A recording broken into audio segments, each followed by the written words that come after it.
আহমদ ইবনে হাম্বল রাহমাতুল্লাহি আলাইহি ছোট্ট একটা বিষয় ছিল, ছোট্ট একটা বিষয়। খালকে কোরআন ওলামায়ে কেরাম জানেন, আল্লাহর কোরআন এটাকে তার সময়ের শাসক, অত্যাচারী শাসক, সে বলতো যে আল্লাহর কোরআনটা এটা হলো অস্থায়ী, ক্ষণস্থায়ী।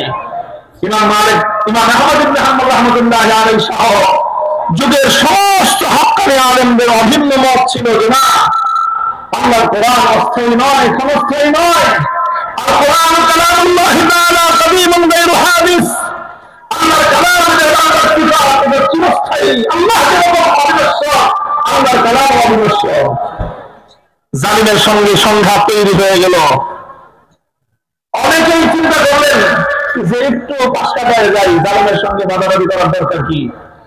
ইমাম আহমদ ইবনে হাম্বল রাহমাতুল্লাহি আলাইহি মনে করেছিলেন যে না, এইভাবে যদি সবাই পাশ কাটায় চলে যায় তাহলে সত্যের ঠান্ডাটা সমুন্নত হবে না। ইতিহাস একথাই লিখবে যে এই যুগের সমস্ত আলেমরা, সমস্ত ওলামায়ে তারা একজন জালেমের অন্যায় কথার সামনে তারা নিজেদের জীবনের মায়াকে প্রাধান্য দিয়েছিল। সত্যের প্রতিরোধ জালেমের চোখের উপর, মুখের উপর সত্যভাবে, সঠিকভাবে, উপযুক্ত ভাষা তার সামনে তুলে ধরতে পারে নাই। কিয়ামত পর্যন্তের জন্য আল্লাহর দ্বীনের গৌরব ভুলুণ্ঠিত হয়ে যাবে। ইমাম আহমদ ইবনে হাম্বল রাহমাতুল্লাহি আলাইহি কোন কৌশলের অবলম্বন করেন নাই, স্পষ্ট ভাষায় বলে দিয়েছেন তুমি যা করো করতে পারো, কিন্তু আমরা আমাদের কথা পরিষ্কার করব। কোরআন কালামুল্লাহি তাআলা কাদীমুন গায়রু হাদিস। আল্লাহর কালাম অবিনশ্বর। আল্লাহ যেরকম অবিনশ্বর, আল্লাহর কালাম অবিনশ্বর। জেলখানায় পুরল ইমাম আহমদকে, জেলখানায় পুরে শুধু সিদ্ধান্ত হয় নাই, ইমাম আহমদ ইবনে হাম্বলের উপর কি পরিমাণ জুলুম আর অত্যাচার হয়েছে ইতিহাস লেখে। একদিন এক ব্যক্তি আরেক ব্যক্তিকে বলতেছে, ইমাম আহমদকে দেখায় রাস্তা দিয়ে তিনি হেঁটে যান, বলতেছে যে আমি দুনিয়াতে অনেক শক্তিশালী, অনেক ক্ষমতাবান, অনেক পালোয়ান মানুষ দেখেছি, কিন্তু এই হুজুরের মতো এরকম পালোয়ান লোক আমি আমার জীবনে আর কেউকে দেখি নাই। লোকটা আশ্চর্যান্বিত হয়ে গেল যে একটা সাদা শীতের হুজুর মানুষ, তিনি বলতেছে এরকম মতো পালোয়ান তুমি কাউকে দেখো নাই, এর মধ্যে পালোয়ান কি দেখো তুমি? তখন সে বললো যে আমি সেই ঘটনার প্রত্যক্ষদর্শী সাক্ষী, এবং আমি তাদের মধ্যে একজন ছিলাম। জেলখানার মধ্যে বন্দী অবস্থায় এই লোকটার জন্য প্রতিদিনের শাসকের পক্ষ থেকে শাস্তি বরাদ্দ ছিল যে 10 জন করে জল্লাদ তাকে যাত্রাঘাত করবে।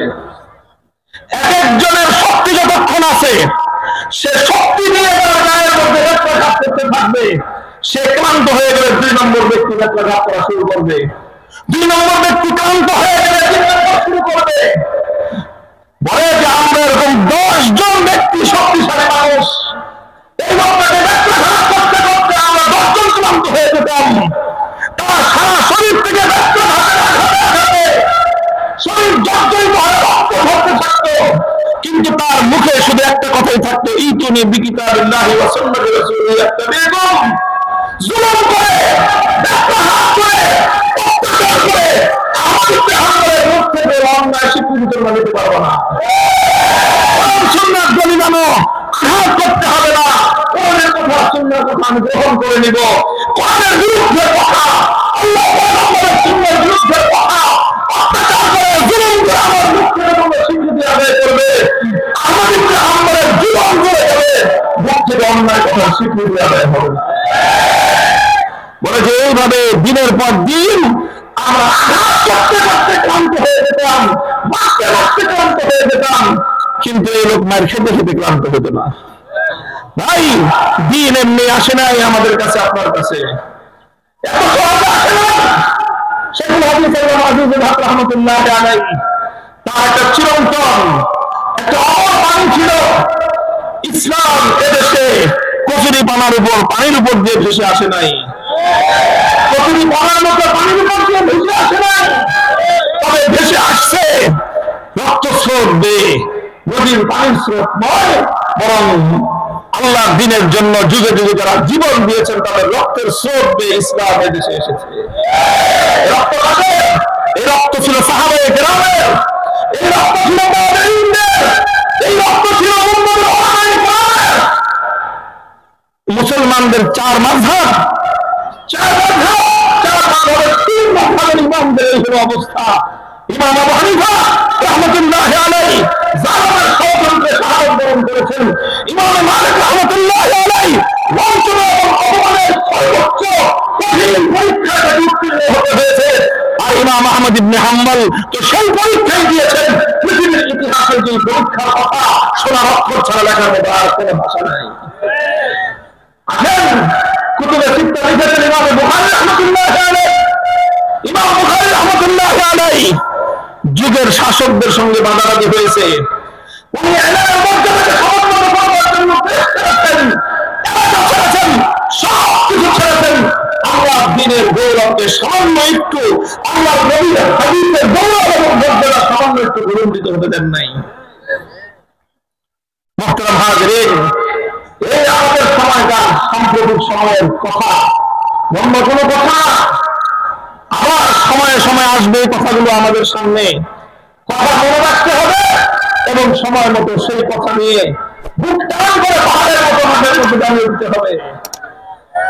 এই যে ভাস্কর্য ইস্যু আসলো, মূর্তি ইস্যুটা আসলো, শেখ মুজিবুর রহমাতুল্লাহি আলাইহি দেশে সর্বপ্রথম 1996 এর আমলের যে সরকার ছিল, সেই সরকার বাংলাদেশের দুটো শিরকি সংস্কৃতি, দুইটা ছেলেকে আখড়া জমানোর চেষ্টা করেছিল। এক নম্বর শিখা চিরন্তন নামে অগ্নি পূজকদের সেই আদর্শ মুসলমানদের সমাজে প্রতিষ্ঠিত করবার পায়তারা চালিয়েছিল। দুই নম্বর মুসলমানদের শহর নগরের মোড়ে মোড়ে ভাস্কর্যের নামে মূর্তি স্থাপন করার পায়তারা চালিয়েছিল। শাইখুল হাদিস রাহমাতুল্লাহি আলাইহি সর্বপ্রথম এর বিরুদ্ধে তিনি হুঙ্কার দিয়েছিলেন, বলেছিলেন যে আমরা মুসলমানরা বেঁচে থাকতে আল্লাহর জমিনে এইভাবে শিরকি সংস্কৃতি, অগ্নিপূজকদের সংস্কৃতি, আগুনকে সম্মান করার সংস্কৃতি, এটা মুসলমানরা বরদাস্ত করতে পারে না। কিছু মানুষ আছে আলেমরা যখন এই সমস্ত কথা বলে তখন তারা পাল্টা খোলা যুক্তি নিয়ে আলেমদের সঙ্গে তর্কে আসে। ওই সময়ে কিছু মানুষ বলেছিল যে হুজুররা এই শিখা চিরন্তনের বিরুদ্ধাচরণ করে, অথচ আগুন দিয়ে ভাত রাঁধে। কি বলছিল? শিখা চিরন্তনের বিরুদ্ধাচরণ করে আবার আগুন দিয়ে রান্না করে খাবার খায়।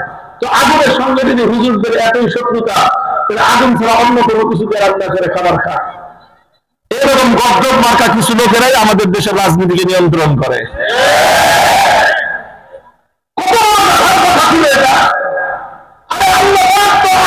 সৃষ্টি করেছেন মানুষকে সেবা করার জন্য, মানুষকে সৃষ্টি করেছেন আগুনকে সম্মান করার জন্য নয়।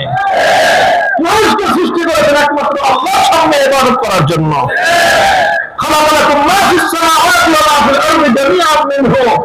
সূর্য সৃষ্টি করেছেন আল্লাহ পাক মানুষের সেবা করার জন্য, চন্দ্র সৃষ্টি করেছেন আল্লাহ পাক মানুষের সেবা করার জন্য, আসমান সৃষ্টি করেছেন আল্লাহ মানুষের সেবা করার জন্য, জমিনকে সৃষ্টি করেছেন আল্লাহ মানুষের সেবা করার জন্য, মাটি পানি আগুন বাতাস আল্লাহ সমস্ত আল্লাহ সৃষ্টি করেছেন মানব জাতির সেবা করার জন্য, আর মানুষকে আল্লাহ সৃষ্টি করেছেন আল্লাহর ইবাদত করার জন্য।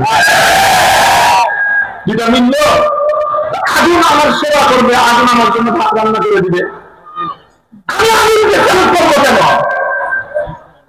আমি আগুনকে সেলুট করবো কেন? এই সমস্ত ভণ্ডামি মুসলমানদের মধ্যে খোলা যুক্তি তৈরি করার প্রবণতা মুসলিম সমাজ থেকে বন্ধ হতে হবে। আওয়ামী লীগের সঙ্গে সবচেয়ে বড় বিরোধ এই জায়গাটায় ভালো করে বুঝে রাখেন। যারা আওয়ামী লীগ গঠিত করছেন অথবা কেউ ভবিষ্যতে করবেন, কথাটা বুঝে রাখেন। অথবা আওয়ামী লীগের দেখা দেখি বিএনপির যে সমস্ত রাজনীতিবিদরা তাদের সুরে শুনলে মাঝে মাঝে কথা বলেন, আমাদের সঙ্গে এই বিরোধের মূল সূত্রটা হলো যে তারা আল্লাহর জমিনে আল্লাহর দ্বীনের বিজয়ের কথা সহ্য করতে পারে না। তারা বলতে পর্যায়ে পর্যন্ত বলে ফেলে ধর্ম থাকবে ধর্মের জায়গায়, রাজনীতি থাকবে রাজনীতির জায়গায়। এই সমস্ত কথা বলতে বলতে এই আওয়ামী লীগ বাংলাদেশে রাজনীতিতে সবচেয়ে বেশি ইসলাম শূন্য করার চেষ্টা করেছে। যে আমরা তো কওমি মাদ্রাসার সনদের স্বীকৃতি দিছি, আমরা তো অমুক জায়গায় মসজিদ করে দিছি 600 মসজিদ, 600 মসজিদ না 6000 মসজিদ তুমি করে দিতে পারো, কিন্তু তোমার মূল জায়গাটা যেটা, যে তুমি ইসলামকে রাষ্ট্রীয় পর্যায়ে ইসলামের যে বিজয়ের গৌরবের যে জায়গাটা সেটা তুমি মানো না। এটাই হলো তোমার সঙ্গে আমার সংঘাত, এটাই হলো তোমাদের সঙ্গে আমাদের লড়াই। তুমি রাজনীতি করতে চাও ধর্মহীন রাজনীতি, আমি ইসলাম মানি, আমার ইসলাম তোমার কাছ থেকে শিখতে হবে না, আমার ইসলাম আমি কোরআন সুন্নাহ থেকে শিখবো। ইসলাম যদি আমি কোরআন সুন্নাহ থেকে শিখতে চাই, তাহলে কোরআন আমাকে বলবে আল্লাহু আকমালতু লাকুম দীনাকুম ওয়া আতমামতু আলাইকুম নি'মাতি ওয়া রাদিতু লাকুমুল ইসলাম দীনা। ইসলাম এমন একটা আদর্শ, এই আদর্শ একজন ব্যক্তিকে যেমন নিয়ন্ত্রণ করে, একটা ব্যক্তির পরিবারকে তেমন নিয়ন্ত্রণ করে, একটা পরিবারকে যেমন নিয়ন্ত্রণ করে, ইসলাম একটা সমাজকে নিয়ন্ত্রণ করে, একটা সমাজকে যেমন ইসলাম নিয়ন্ত্রণ করে। ইসলাম যেখানে থাকবে রাষ্ট্র এবং রাজনীতি ইসলামের বাইরে চলতে পারে। তোমার রাজনীতির সঙ্গে যখন তোমার ইসলামের সংঘাত পাবে, তখন তুমি রাজনীতিকে প্রাধান্য দাও আর ইসলামকে তুমি মাইনাস করো। আর আমার রাজনীতির সঙ্গে আমাদের ইসলামের সঙ্গে যখন রাজনীতির সংঘাত পাবে, তখন আমরা ইসলামকে প্রাধান্য দেই, পশ্চিমা রাজনীতির মুখের উপর আমরা পেশাব করতে বলতে পারি না। এই জন্য আমাদের সঙ্গে তোমাদের সংঘাতের মূল জায়গা খুব ভালো করে বুঝবেন। সংঘাতের মূল জায়গাটা কোথায়? তুমি স্বীকৃতি দাও, সেই স্বীকৃতির প্রশ্ন ভিন্ন। মূল প্রশ্ন হলো যে তুমি ইসলামকে রাষ্ট্রীয়ভাবে প্রতিষ্ঠা এই সংগ্রামকে তুমি শ্রদ্ধা করো কিনা, রাষ্ট্রীয়ভাবে ইসলামকে প্রতিষ্ঠা করো এই আন্দোলন এই সংগ্রামকে তুমি সম্মান জানাও কিনা। যদি ইসলামকে বিজয়ী করবার এই যে প্রচেষ্টা, এটা যদি তুমি এটার সঙ্গে যদি তুমি বিরোধ রাখো, 1000 বার হজ করলেও তুমি আবু জাহেলের চেয়ে বড় হাসিনা। আমি বারবার এই কথা বলি, ফজর নামাজের সময় উঠেই সকাল সবার আগে বলেন তাই নামাজ করবে। হতে পারে, এটাকে আমি অস্বীকার করি না, তাহাজ্জুদও পড়তে পারে, নামাজও পড়তে পারে, কোরআন তেলাওয়াতও করতে পারে, কিন্তু কথাটা হলো যে তুমি ইসলামকে পূর্ণাঙ্গ জীবন বিধান মানো কি পারো না। এই হলো প্রশ্ন তোমাদের সঙ্গে আমাদের। যারা আগামী দিনে বাংলাদেশের রাষ্ট্র রাজনীতি নিয়ে রাষ্ট্র এবং রাজনীতি নিয়ে কথা বলতে চাইবেন, রাষ্ট্র এবং রাজনীতির প্রসঙ্গে আলোচনা করতে চাইবেন, আপনাদের কাছে আমাদের স্পষ্ট বার্তা হবে যে আমরা এখনই আপনাদেরকে এই কথা বলি না যে আপনারা ইসলামী রাজনীতি করেন, যদি এটি বলা উচিত, এটাই সত্য কথা। তো আমরা এখন অন্তত এতটুকু কথা বলি, আপনি আপনার আমেরিকা, রাশিয়া, চায়না, ভারত বাপদাদার কথা আপনি রাজনীতি করবেন, আপনার সেই বাপদাদার, আপনার সেই বস্তা পাতা পশ্চিমা সভ্যতার অন্ধ অনুকরণ, অন্ধ গোলামি আপনি করতে পারেন। আমাদের ঈমান পেয়েছি, আমাদের আল্লাহ কোরআনকে বক্সে ধারণ করেছি, আমাদের ইসলামকে বক্সে ধারণ করেছি। আমার জীবনের পরিণীতা ইসলাম ধর্ম অনুসারে হবে, আমার ব্যক্তিগত ইসলাম অনুযায়ী চলবে, আমার পরিবার ইসলাম অনুযায়ী চলবে, আমার ব্যবসা বাণিজ্য ইসলাম অনুযায়ী চলবে, আমার রাজনীতি ইসলাম অনুযায়ী চলবে।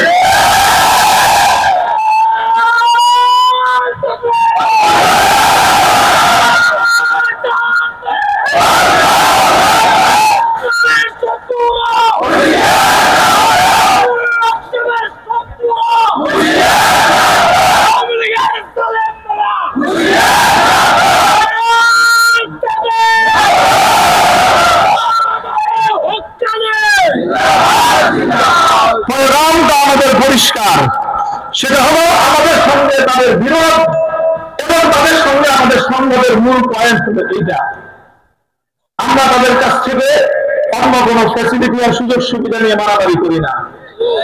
আমরা তাদের সঙ্গে আওয়ামী লীগ বিএনপি কারোর সঙ্গেই আমাদের দুনিয়ার স্বার্থের লড়াই নাই। আমাদের মূল লড়াইটা হলো যে আমরা আমাদের এই মাটিতে, আমাদের জন্মভূমিতে আমরা দিন দিনে আমরা করতে চাই। আমি যেখানে যা করবো সেটা ইসলাম আমাদের আদায় করব। আমার ইসলাম পালন করবার উপর কোন ধরনের বিধিনিষেধ আরোপ করার কোন অধিকার নাই। আমার ইসলাম পালন করবার ক্ষেত্রে যদি কোথাও কোনো বাধা পালন করবার কোন পরিবেশ আমরা দেখি, সেই বাধাকে ভেঙে গুড়িয়ে দেওয়ার জন্য যা করতে হয় সেটাই আমরা করবো, সেটাই আমরা করবো ইনশাআল্লাহ।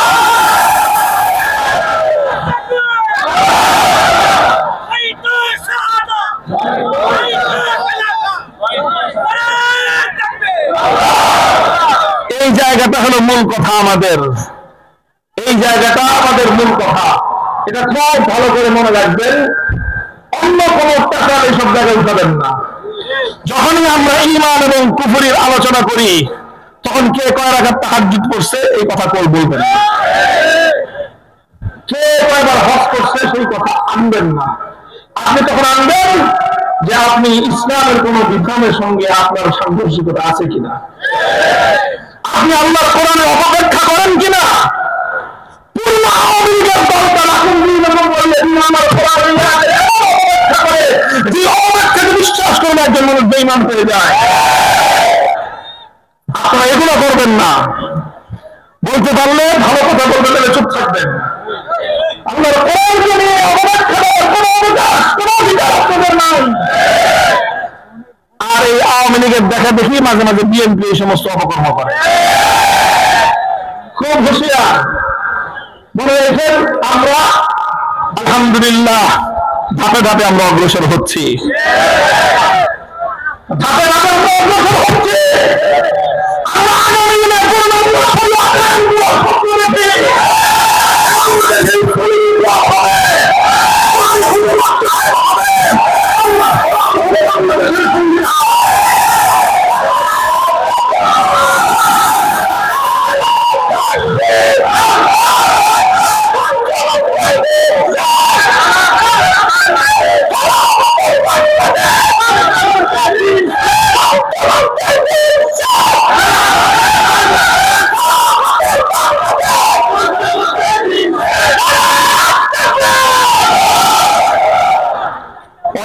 উম্মতকে বলবো সবাই জানতে জায়গায় কাজ করতে থাকি, আর আল্লাহর জমিনে ইসলামকে বিজয়ী করবার চলমান আমাদের যে সংগ্রাম, প্রত্যেকে যার যার জায়গা থেকে সংগ্রামকে আমরা সহযোগিতা করতে থাকি।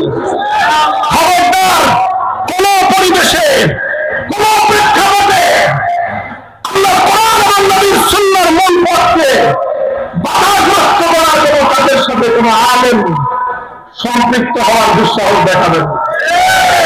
আমি আপনাদেরকে বলে যাই যে প্রসঙ্গ আমি তুলেছিলাম, আখেরি প্রসঙ্গ আমার ওই বিষয় ছিল যে ভাস্কর্যের নামে বাংলাদেশের রাস্তার মোড়ে মোড়ে মূর্তি স্থাপন করবার একটা আয়োজন ছিল। এই আয়োজনটাকে বন্ধ দেওয়ার জন্য এরকম কিছু খোলা যুক্তি, ওই যে আগুন পূজা, আগুনকে সম্মান করাকে বৈধ দেওয়ার জন্য আওয়ামী লীগের কিছু নেতা নেত্রীরা যেরকম খোলা যুক্তি দাঁড় করা হয়েছিল, ঠিক ওরকম কিছু খোলা যুক্তি দাঁড় করা হয়েছিল তারা এই ভাস্কর্যকে বৈধ দেওয়ার জন্য। এর চেয়ে বড় দুঃখজনক বিষয় হলো কিছু মানুষকে টুপি দাঁড়িয়ে লাগায় মিডিয়ার সামনে এনে তাদেরকে দিয়েও ভাস্কর্যের ব্যাপারে কোরআন এবং হাদিসের রেফারেন্স দিয়ে এই যে কোরআন নাযিল হয়েছে সেটাকে ভুলকরণ করে তাওহীদ কায়েম করার জন্য যে আল্লাহর পয়গম্বরের জীবনের মূল মিশন ছিল আল্লাহর জমিন থেকে সমস্ত শিরক উৎখাত করে একত্ববাদ কায়েম করা, সেই নবীর হাদিস থেকে জালিয়াতিপূর্ণভাবে এই ভাস্কর্যের বৈধতা প্রমাণ করার জন্য কিছু মিথ্যা প্রমাণ দাঁড় করানো। আমি আপনাদেরকে বলি, আবার আপনারা খুঁজবেন, এই নেট ইন্টারনেটে আজকে সবকিছু থাকে। কারা কারা অপকর্মগুলো করেছিল, কারা কারা অপকর্মগুলো করেছিল, কোন নমনীয়তার সুযোগ নাই। ইসলামের সবচেয়ে বড় দুশ্মন আসমানের নিচে জমিনের উপরে ইসলামের জন্য এর চেয়ে বড় ক্ষতিকর প্রাণী আর কেউ হতে পারে। আলহামদুলিল্লাহ সেই সময়ে কিছু মানুষকে আল্লাহ পাক তৌফিক দিয়েছিলেন যে না, এই কথাটা যে ইসলামের মধ্যে কোন ব্যক্তি বা কোন জীবন, কোন জীব জন্তুর, কোন জানোয়ারের, কোন প্রাণীর প্রতিকৃতি তৈরি করবার সুযোগ নাই। চাই সেটা পূজা করার জন্য বানানো হোক, অথবা চাই সেটা কোথাও প্রদর্শনী করবার জন্য বানানো হোক, এরকম দেহ বিশিষ্ট, অবয়ব বিশিষ্ট কোন প্রাণীর আকৃতি বানানোর কোন সুযোগ ইসলামের মধ্যে নাই। এই কথাগুলো আমরা বলেছিলাম। যেহেতু বিষয়টা ছিল ওনার বাবার, খুব গাতে লাগছিল ওনার, আমাদের বিরুদ্ধে যখন শুরু করলেন, আমরা বলতে চাইলাম যে এটা আপনার ব্যক্তির বিরুদ্ধে আমাদের কথা নয়, এটা আপনার বাবার বিরুদ্ধে কথা নয়, এটা মানবতার পক্ষে কথা, কথা হলো সেটার বিরুদ্ধে কথা। কেন এত বড় কথা বললাম? বাংলাদেশের সবচেয়ে বড় মেগা প্রজেক্ট পদ্মা সেতু এবং তার সংযোগ সহ শত শত কোটি টাকা খরচে নির্মিত এই মহা প্রজেক্টের মাথার উপর দেবতার মূর্তি বসাইবেন, বেদি বানাইলেন, বেদি বানাইলেন, আর মূর্তি বানানো হয়ে গেল। কথা বললাম আমরা, বাগড়া বাঁধলো, ক্ষিপ্ত হলেন আমাদের উপরে, আমাদের উপর ক্ষিপ্ত হলেন। বাবা সেই মূর্তিটাকে, সেই দেবতাকে ওখানে বসাইতে পারলেন না। এই ক্ষিপ্ত হয়ে আমাদের বিরুদ্ধে ষড়যন্ত্রে এমন কোন কুচক্র নাই যে কুচক্র তারা আমাদের বিরুদ্ধে পরিচালনা না করেছে। বিরুদ্ধে এমন ষড়যন্ত্র করেছে, সেই ষড়যন্ত্র ইব্রাহিম আলাইহিস সালামের বিরুদ্ধে, এমন ষড়যন্ত্র করেছে যে ষড়যন্ত্র ফিরআউন করেছিল মুসার বিরুদ্ধে, এই ষড়যন্ত্র কারূন করেছিল মুসা আলাইহিস সালামের বিরুদ্ধে, এই ষড়যন্ত্র সবচেয়ে বড় মুনাফিক সর্দার আব্দুল্লাহ ইবনে উবাই করেছিল মুহাম্মদুর রাসূলুল্লাহ সাল্লাল্লাহু আলাইহি ওয়াসাল্লাম। সেই ষড়যন্ত্র নিয়ে আলেম সমাজের বিরুদ্ধে বাংলাদেশের মানুষকে ভাবিয়ে ফেলেছিলেন। আর দুঃখজনক হলো ওই সময়ে কিছু নামধারী মানুষ ইসলামের পরিচয় দিয়ে, আলেমের পরিচয় দিয়ে সেই জালেমের পক্ষে গিয়ে দাঁড়িয়েছিলেন। হে বাংলাদেশের আলেম সমাজ, তরুণ সমাজ, ওই সমস্ত মানুষের পরিচয়গুলি তোমরা এখন জাতির সামনে তুলে ধরো। প্রকাশ্যে আহ্বান করো, সেই ছেলেদের বিরুদ্ধে বিচার করতে হবে। আলহামদুলিল্লাহ, এভাবে যদি আমরা চলতে পারি, আল্লাহ পাক আমাদেরকে দেখাই দিয়েছেন, আল্লাহ সাহায্য করেছেন কি করেন নাই।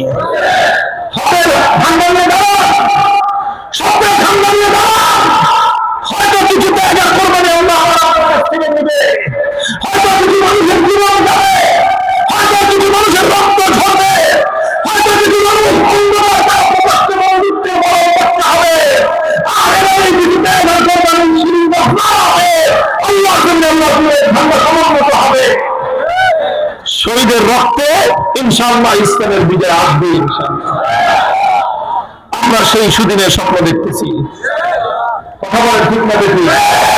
আলহামদুলিল্লাহ, এই সামান্য একটু ত্যাগ করবেন, সামান্য কিছু আলেমদের, কিছু আলেমের রক্ত মজমানা, কিছু আলেমের কারাবরণ, এর সুফল কি হলো?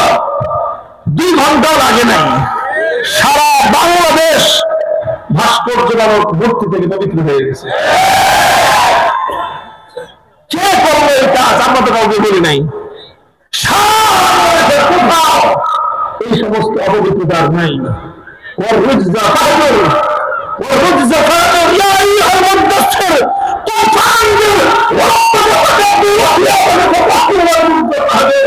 আল্লাহ পাক রব্বুল আলামিন হেরার গুহা থেকে নবী মুহাম্মদ সাল্লাল্লাহু আলাইহি ওয়াসাল্লামকে পেগাম দিয়ে পাঠিয়েছিলেন, হে আমার নবী, আল্লাহ রহমতের ঘোষণা করেন, আল্লাহ জমিন থেকে মুসলমানদের ভূখণ্ডে থেকে সমস্ত মূর্তিকে অপসারণ করে দেন।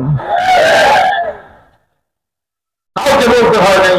আল্লাহ পাক ঈমানদারদের অন্তরের মধ্যে ফেলে দিয়েছেন যে 5 আগস্টের বিপ্লব হলো আল্লাহর জমিন থেকে মুসলমানদের ভূখণ্ড থেকে মূর্তি উচ্ছেদ করার বিপ্লব। এটা ভালো করে বুঝলেন। এই বিপ্লবের সবচেয়ে বড় আইকন, সবচেয়ে বড় লক্ষণ হলো এই বিপ্লবের যেটা মানুষের চোখে ধরা পড়ার মতো যেই কাণ্ডটা ঘটছে, সেটা হলো বাংলাদেশের সমস্ত জায়গা থেকে এইভাবে মুসলিম ভূখণ্ডের সমস্ত জনপদ থেকে, সমস্ত স্থাপনা থেকে সমস্ত মূর্তিকে অপসারণ করা হয়েছে। আমাদের কোনো ব্যক্তি বিশেষের মূর্তি না, সব মূর্তিকে অপসারণ করা হয়েছে। কিছু মানুষের আগুন জ্বলতেছে, হিংসা, গায়ে আগুন ধরতেছে মূর্তি প্রেমিকদের। আমরা বলি কুল মৌতু বিগাইজিকুম, তোমাদের আগুনে তোমরা জ্বলে পড়ে সরকার হও। ইসলামের আলো তোমাদের এই জ্বলাপোড়ায় কিছুই খবর নিবে না। ইসলাম ইনশাআল্লাহ পূর্ণাঙ্গতা পাবে। কথা বলে ঠিক না দেখি? আমাদের পরবর্তী তারিখে ইসলামী বিপ্লব, এরপরে বিপ্লব আল্লাহ বিপ্লব বাংলার প্রতিটি জনপদে, প্রতিটি মায় মায়, প্রত্যেকটি মহল্লায় পরের বিপ্লব তৈরি করার জন্য আল্লাহ পরে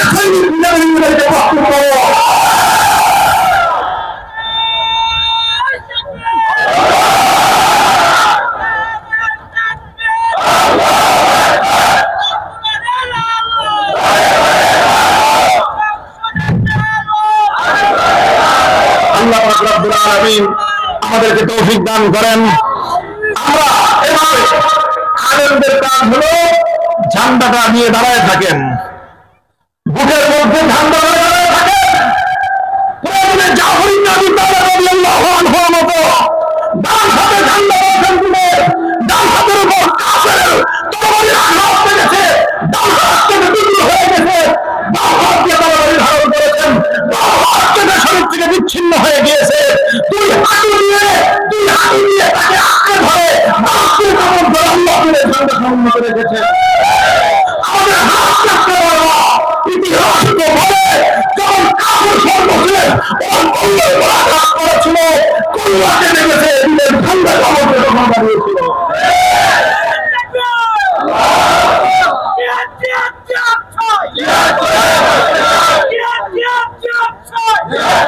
এইভাবে ওলামায়ে উম্মতের কাজ হলো দ্বীনের ঝান্ডা নিয়ে সমুন্নত থাকো, দ্বীনের ঝান্ডাকে ভুলণ্ঠিত হতে দিও না।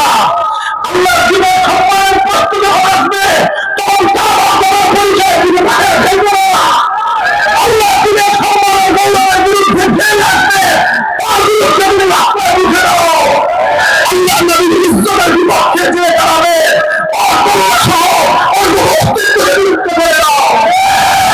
ইসলাম, আল্লাহর কোরআন, আল্লাহর নবীর ইজ্জতের প্রশ্নে কারো সামনে আপোষ নাই, কারো সামনে আপোষ নাই। ওলামায়ে কেরাম এইভাবে ঝান্ডা নিয়ে সামনে অগ্রসর হন।